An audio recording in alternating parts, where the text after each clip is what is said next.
This week on Dine Drink CLE, the podcast. But the idea for Westsiders is to be extremely approachable, but just elevated to the next level. So basically, you go in, you got a bill that's $100, and it is going to knock off $8. That will add up with all the different purchases that you can make between products and food over the course of a week. But it is. That's what McDonald's pink is. food. I know.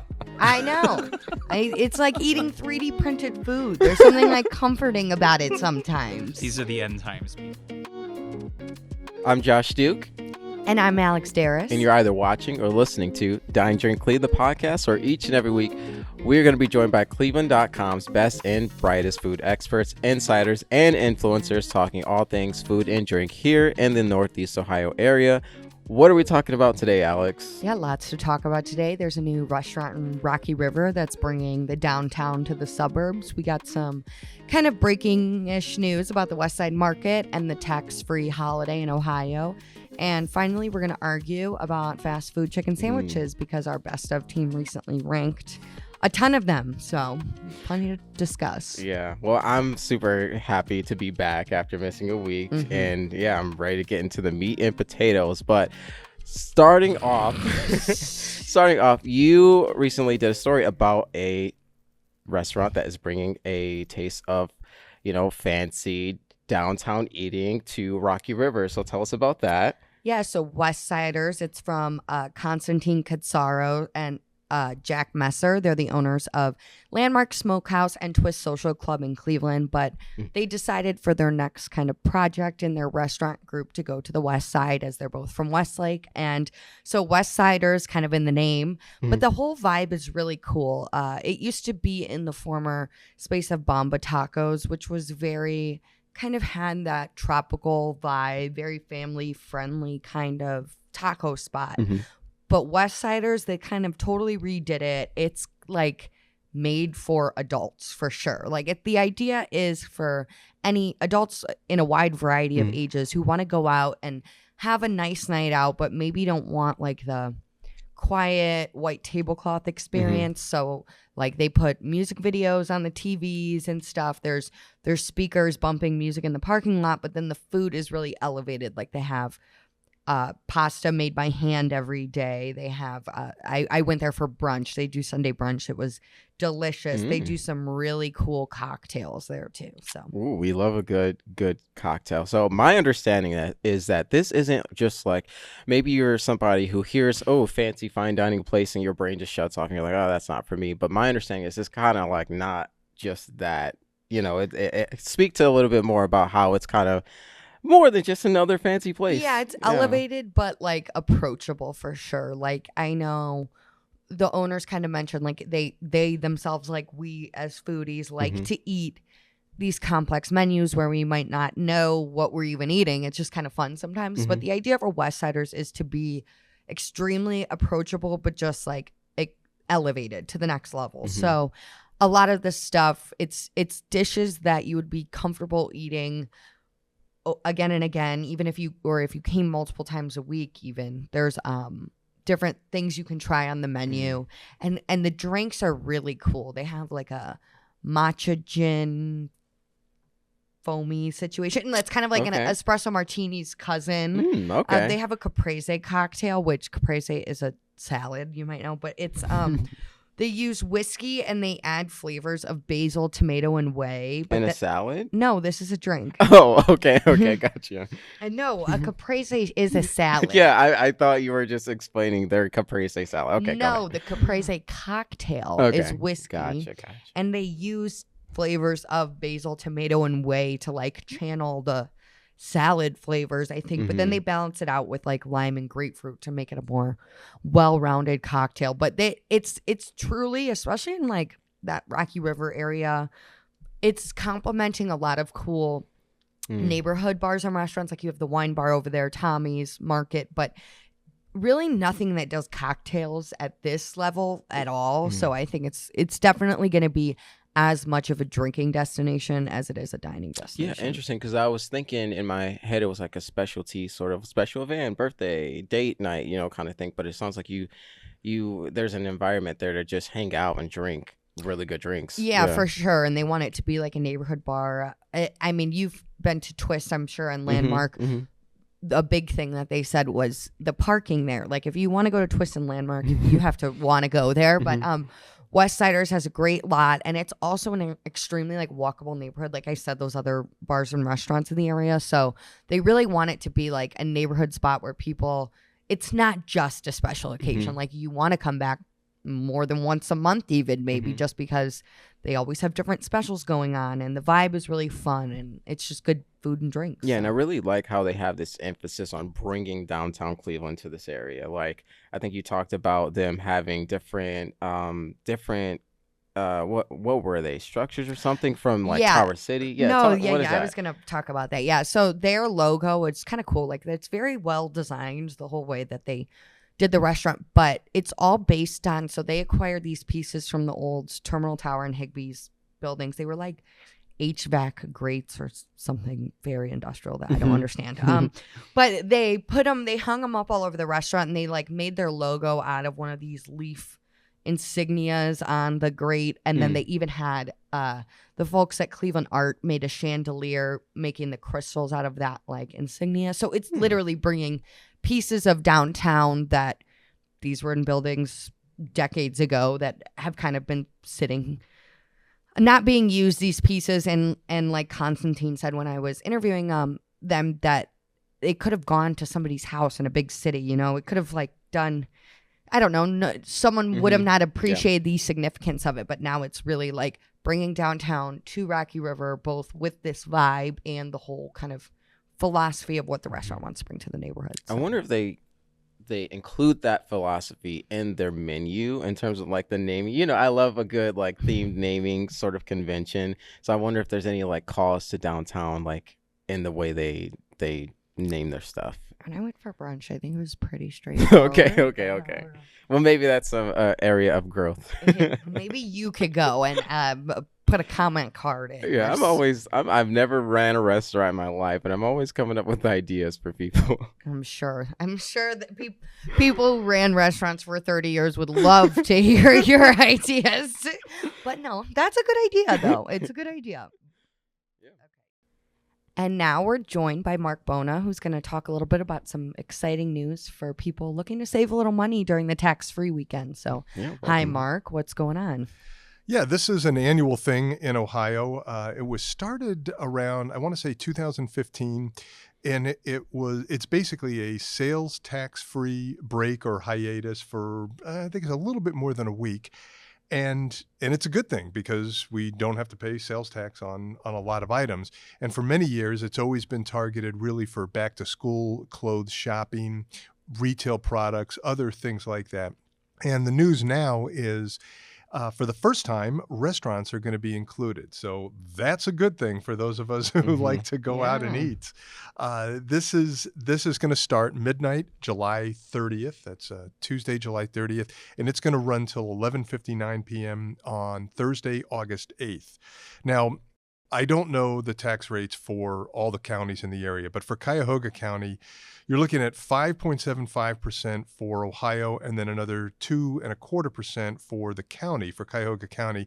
So basically, you go in, you got a bill that's $100, and it is going to knock off $8. That will add up with all the different purchases that you can make between products and food over the course of a week. Now, some restrictions, some limitations, but it still works out to a very good deal. No alcohol, so that's right there. That's the first thing I was looking at. You can't be splitting bills with people. If each menu item, though, that you're buying is less than $500, I think there's a $500 limit, but if each item itself is under $500, even if your bill goes over $500, that is still a tax-free situation. Yeah, so if outside of really nice alcohol, what would be $500? That's a good point. That's a good point. But still, I mean, it's not a bad deal, especially if you go out repeatedly. Yeah. Gift cards are okay with this, loyalty programs, coupons, all of that stuff. So any way you cut it, you're going to be getting some money off for going out at this time. And this is a good thing. It helps, basically, it helps a lot of the people in the area who want to maybe experience some different restaurants. Cleveland Independence is a local consortium of locally owned restaurants, some really good ones and a diverse group. And we've talked about them before. I think a lot of their members are going to potentially see some people, some diners coming in to enjoy. Yeah, and speaking of the restaurants, what is their reaction to this their inclusion in the tax-free holiday this year? Well, I talked to Matt and Shirley Harper of Creekside Restaurant and Bar in Brecksville. A great place. I remember visiting them when we had a brunch series before COVID a few years ago. Really nice. They've been there for a long time. They've owned the restaurant for 32 years. They're kind of on the fence about it. They're definitely not opposed to it, but they're kind of like, we don't know what we're going to get, because I posed the question, do you think you'll get regular diners who go out a lot? Do you think they'll increase the time they go out? Do you think you'll get people who don't go out that much, who maybe will dabble and go out a little bit more and try your place? And says, we really don't know. But this is all happening at a time when summer is a pretty good time overall for restaurants, especially a place like Creekside. They have a beautiful patio that takes advantage of a beautiful view, adjacent greenery to them, and it's a pretty neat place. The only other thing Matt mentioned to me was, from a technical standpoint, from the standpoint of the restaurants, this is an easy thing for them to implement, because basically all they have to do is click a button on their point of sale system, which you've seen as POS systems. They just click a button and they can take tax off or put tax on. It's very simple. Oh. Now, he said that some of the mom and pop restaurants may have a little bit more to do, so it may mean a little bit more work. But from his standpoint, he said this is going to be really easy to implement, and it's a good thing. Yeah, that's super good, and it's not surprising that they are not sure what to expect. It sounds like we're kind of in uncharted waters with it adding restaurants to this tax holiday. Because I think for other things, like people, like you said, they would stock up on their school supplies and stuff. We can't really stock up on eating at a restaurant. We've been kind of like, I guess, programmed to use the tax holiday for schooling. So it is going to be interesting. And one thing that I also thought about is, like, if I was a restaurant owner, which once again I'm not, don't listen to me, don't take my advice, but I know I would be like marketing this, I would try to like make a thing out of it, and I would be pushing that on social, if I have advertising dollars to put, I would build that in there somehow so people know that I have some kind of deal. I guess you can make deals, right? Like as a restaurant. Right? And coupons, gift cards, and all that. Yeah. Gift cards is a big thing because Cleveland Independence has their own gift card set, and the restaurants have their own individual ones as well. But I agree with you, Josh. I think they should market this.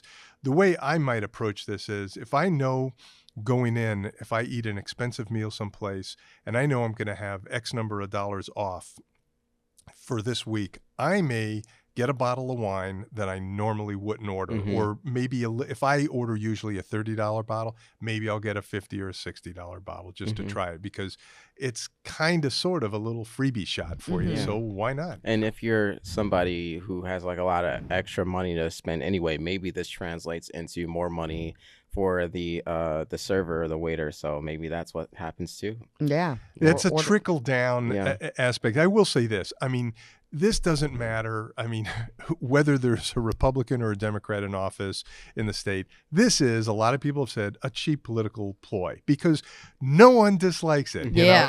It's not a bad thing. It's a good thing. And it's a fairly easy thing for the state to implement. So it'll be fun. I mean, this year, at least we have restaurants. And for those of us who don't have kids and have to worry about back to school supplies, I'll spend it on food. Yeah, there we go. And now we're joined by Paris Wolfe, who's going to tell us a little bit about this pop-up patio coming to Westside Market.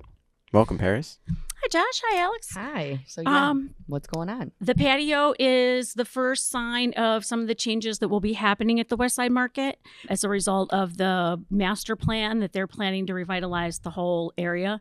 They have taken 45 linear feet in the alleyway between the market hall and the produce arcade and painted the ground in shades of yellow, orange, and green, and put out some tables, some 8-seat tables and some bistro sets for people to find a place to eat. So you're no longer eating your Frank's bratwurst over the trash or going upstairs to the lean on the radiator thing or and whatever. toast yourself. Yeah. Yeah, No, exactly. it feels like a long time coming for sure. And it seems like that space, I'm not sure if you know if the vendors were utilizing that space at all, but it seemed kind of like waste. It was kind of known as Trash Alley. Yeah. But we Mm. don't want to say that. They power washed the ground and moved Well, a yeah, lot it of was stuff wasted out and- space though. Like, Right. exactly. Yeah. And it's eventually going to become something much nicer.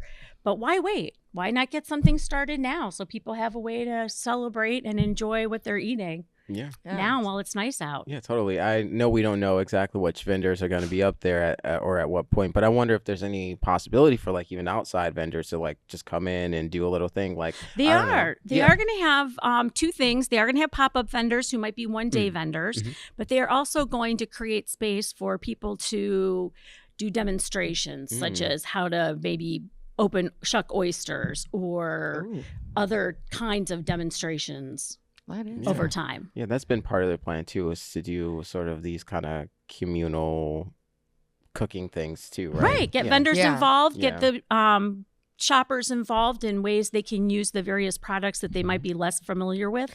Yeah, and it just seems cool because it's like we've talked about this master plan a few times now, and it seems like a lot of the first round of stuff is going to be more changes that the regular customer wouldn't notice or They're not see. going to see the But electric now- change. yeah, But they- now they're going to see tables. They're going to appreciate it. They're going to use it. Yeah. Mhm. It like, and even if it's not permanent, like it's not going to be like they're going to make a permanent version of it, Right. the patio a little more. But it's nice to see. It's like things are happening there. for sure. Somebody's taking charge and making change, and it is nice to see. Yeah, for sure. Yeah, so it seems like a good time to go to the Westside Market and stop and get a snack, and you can actually sit and eat it. Yeah, if That the you weather know. allows. Oh God! we are in Cleveland after all. And now we're joined by Peter Chakerian, who, along with Yadi Rodriguez, recently did a ranking of some fast food chicken sandwiches. So hi, Pete. How's it going, friends? Yeah, good. Hey, So welcome. tell us, how many sandwiches did you try? What was the methodology? How did it go? Well, so it was over 24 different chicken sandwiches from across 14 different places. And we tried both their regular chicken sandwich, which is the traditional breaded, deep fried pickles, sauce. Mhm. Sometimes there's other things on there, but we ordered them as they were. And then there's spicy varieties for a lot of these places, so they sort of up the heat level up a little bit with some peppery, either seasoning or a sauce of some variety.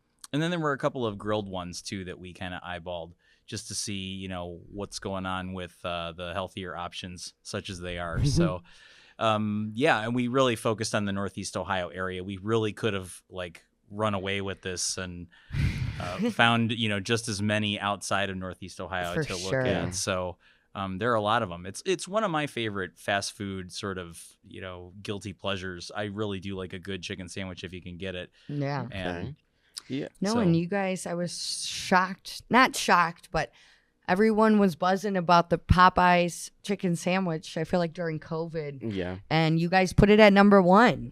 we did, and it was worth the hype, in my opinion. I'm not necessarily sure that other people would agree. I know Mhm. the prevailing winds from the research data that we dug into suggest that Northeast Ohio loves Chick-fil-A first, Mhm. and that Popeyes is sort of a distant second. Chick-fil-A was at number 7. That was surprising. I did see that. It's not crispy. It's soggy. I think that's the fundamental problem that we had. I mean, obviously the methodology, sort of going back to what you were saying before, one thing we held these up to was, do they have a crunch? And if you have a fried chicken sandwich, you want it to have a whole bunch of different things. It needs to have crunch. It has to have sort of a toothsome quality to it. So it's got to be a little bit firm, Mhm. and it definitely has to be juicy on top of all of that. And some of the ones near the bottom of the list definitely didn't meet all three of those Mhm. major criteria. And then we had some other minor criteria that we put them through. Yeah, I think you said the worst two were the McCrispy and the Burger King original chicken sandwich.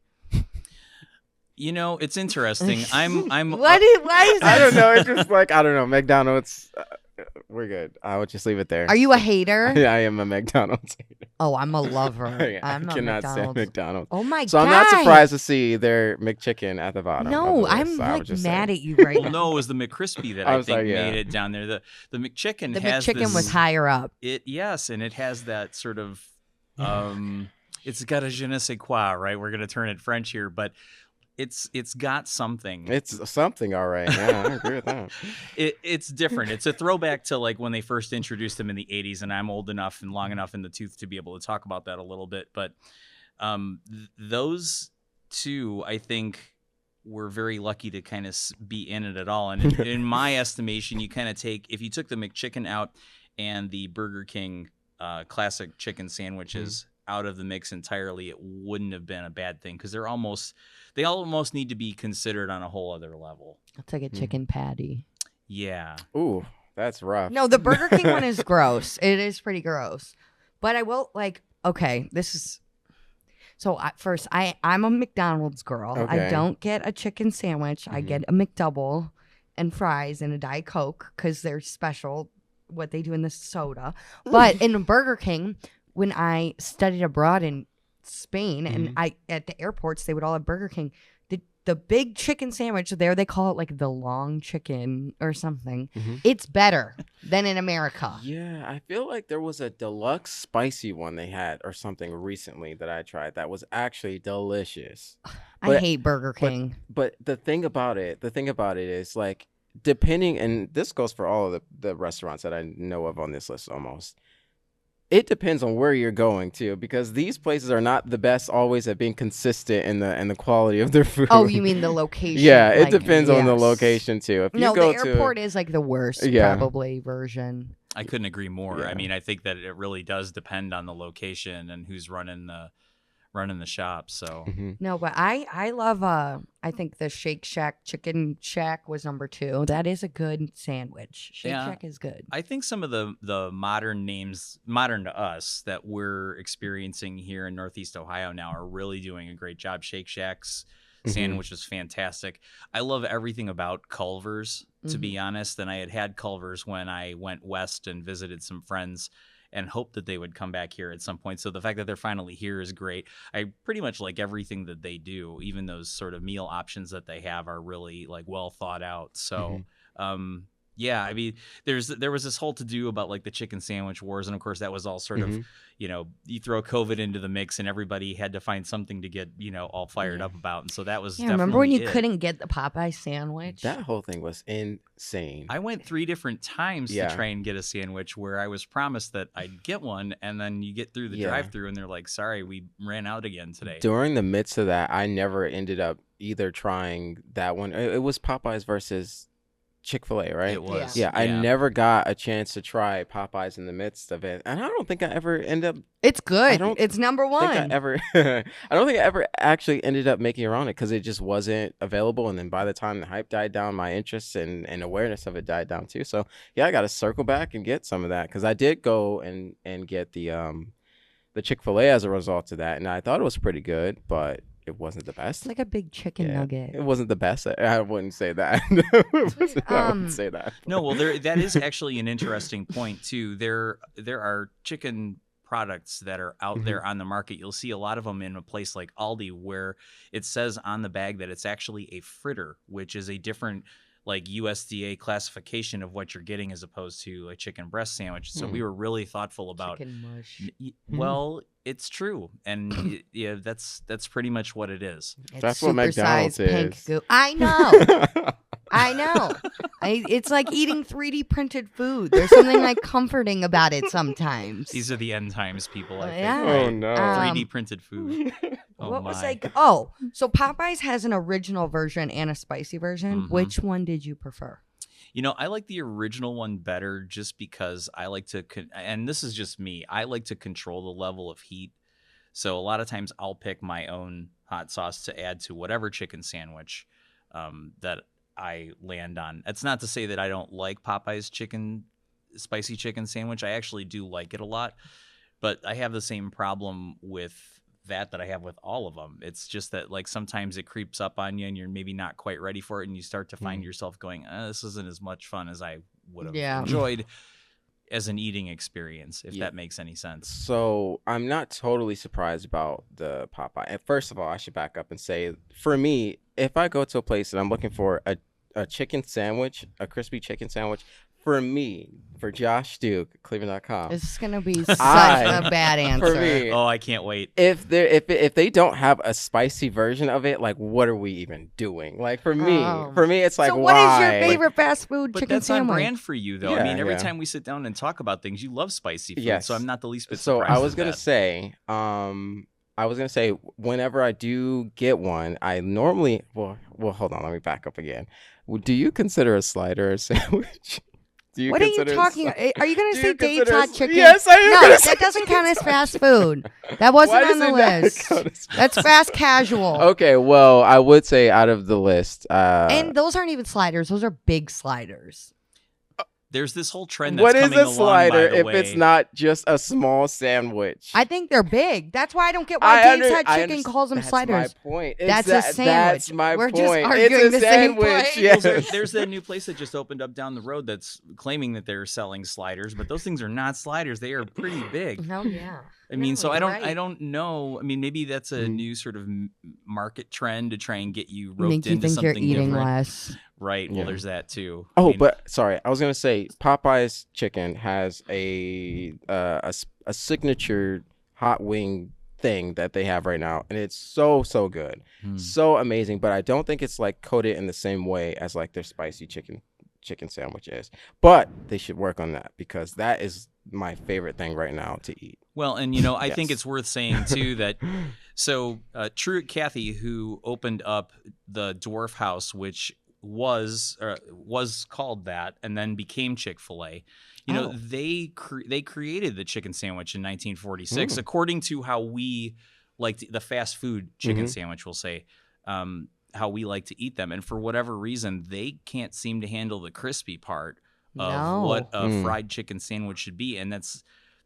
Come on, Chick-fil-A. Like you're the pioneers of this. You got to be able to knock that one out of the park. No, it's a gotta have some breaded crunch. chicken sandwich. It's not a crispy chicken sandwich. It's not, and it's it tastes good. That doesn't mean that it doesn't taste good. It's just you're missing that. I just want a little crunch. Can we all agree the grilled ones are the worst? Yeah, I think so. Grilled chicken is like At the fast food restaurant. yeah, For a sandwich, I for a I sandwich- don't mind grilled chicken, but for a sandwich, it's like I love grilled Yeah. chicken, but yeah, a grilled chicken fast food sandwich is sadness. It's Yeah. it's one step away from like ordering a fast food salad, Yeah. from my perspective, anyway. What, you do that? when I'm trying to be healthy, it's better than not. It's better than just like Live a taking little. out. Live a little. I'm going to eat my McDoubles and be But happy. What's funny to me is like Wendy's. Oh, that's what I should say. Wendy's is like my Wendy's, favorite. yeah. Wendy's is my favorite. Oh, Yeah. that Wendy's was not high on the list. Yeah, I though. know. Sorry. No, and I think Yadi and I both have scores. We individually score those things, and then we take an aggregation, and that's where we end up. I think Is that a roundabout way of blaming Yadi for No. that Always. sandwich? No. He always just ends no, up blaming I don't Yachty. blame Yachty for anything, but I will say that is the reason why some things will go higher or lower in our rankings based on how we do things. I do like a Wendy's spicy chicken sandwich sometimes, but that's another one of those things where like I kind of have to be in the mood for it because the heat on those creep up a little bit. Interesting. Yeah, I like the spicy chicken nuggets. Oh my God, one just came to mind. Is that Wendy's Ghost Pepper Ranch Chicken? That's Wendy's, right? Yeah, that's my favorite right now. Ew. Is it? For sure. Yeah. Do you have a favorite? Me? Yeah. What I mean, do you have a favorite?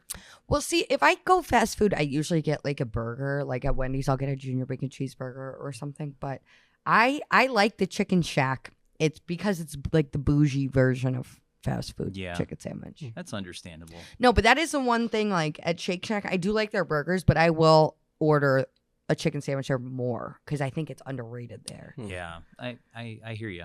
I got to go to Culver's more though. I haven't had like too much. They have cheese curds there, don't they? Yes, they are Yeah. quite good. Yeah, I'm a big fan of those. Yeah, I think it's probably like at the moment it's like Culver's and Popeyes for me are kind of like going back and forth in terms of like my current favorite. But man, I'm with you on McDoubles. There's something about them. I don't know what it is. They're magic. I don't know if it's magic or what, but it's something, and they do something. get you. Oh yeah. Says They the guy. put says the guy- drugs in the McDoubles. Probably. I believe it. It's working. It's working. That's amazing. Yeah. Poor Golden Arches. They just got dragged, Well, at least we can all agree that Arby's is the worst. Yeah, I mean, which is sad because they have ties to Ohio. So Really? yes. Oh. So awkward. yeah, that's an awkward silence, isn't it? Arby's is boo. Yeah. You got to pay me to go to an Arby's. I agree. We could all agree there. I like the fries though. Really good fries. The curly fries. I don't Isn't that like what they- either. I don't even know. Oh well. Now, I didn't come prepared necessarily to talk about this, but I'm pretty sure that Arby's is affiliated in some way or another with the food corporation that handles BW3. And so I think that influence may have caused them to upscale, but it's really interesting that like even though Arby's kind of upscaled and BW3 kind of de-escalated a little bit, I think they're both worse off for it. Yeah. From my perspective. Now, it all seemed to happen Oh my at the same God, time. this is like a I know, we're- conspiracy web. Right? I feel like I got to be that guy from It's Always Sunny in Philadelphia, Yeah. putting the pins on the Yeah. board. And We'll all say these- it all allegedly. connects. all Allegedly. Yes, allegedly. Allegedly. But no, that's interesting because I feel like I've like looked at Arby's before and I'm like they have like way too many things on the menu.